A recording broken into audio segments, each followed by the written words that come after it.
Je suis très honoré de pouvoir présenter cette exposition rétrospective au Centre culturel de l'abbatiale de Saint-Riquier, de présenter 55 ans de mes travaux, de sculpture, de peinture.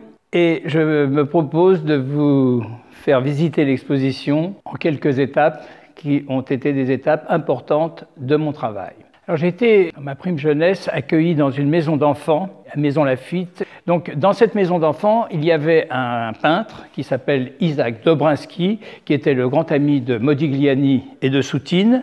Et j'ai eu la chance qu'il fasse mon portrait, et ce portrait, le voilà. Cet artiste m'a certainement donné une part de ma vocation d'être artiste.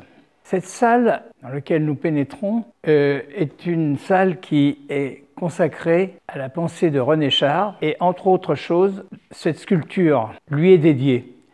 Lorsque j'ai commencé à faire cette sculpture, je lui ai écrit et expliqué ma conception de la sculpture, des sculptures que je voulais réaliser des grandes formes, réaliser des sculptures monumentales mais qui donnent un aspect de légèreté, qu'une sculpture de 300 kg donne l'impression de pouvoir s'envoler. Ici, j'ai voulu présenter un ensemble de sculptures en bronze, et mon idée était de montrer un ensemble de sculptures où le mouvement, l'équilibre et le vertige étaient le thème principal. Dans les années 80, j'ai souhaité revenir aux matériaux divers que les sculpteurs ont beaucoup employés, c'est-à-dire la pierre, le marbre et l'ardoise et le bois.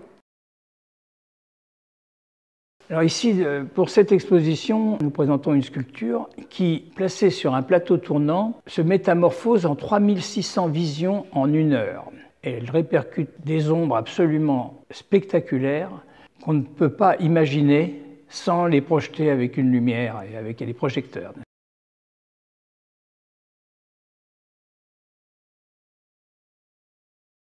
Pour cette exposition, j'ai souhaité présenter dans le parc et dans cette plateforme de la place de l'abbaye de Saint-Riquier un ensemble de 10 sculptures monumentales. Toutes ces sculptures ont un lien commun, entre autres, qui est le mouvement, et beaucoup d'elles sont liées à la danse.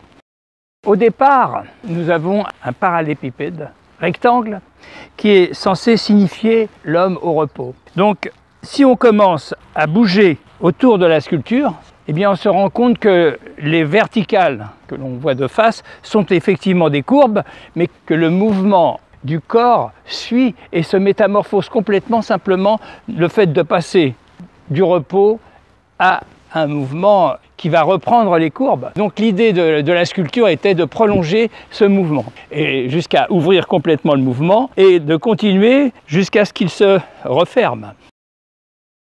Nous avons survolé ensemble cette exposition rétrospective, et je vous invite à la visiter plus longuement en venant à l'abbaye de Saint-Riquier, un lieu exceptionnel.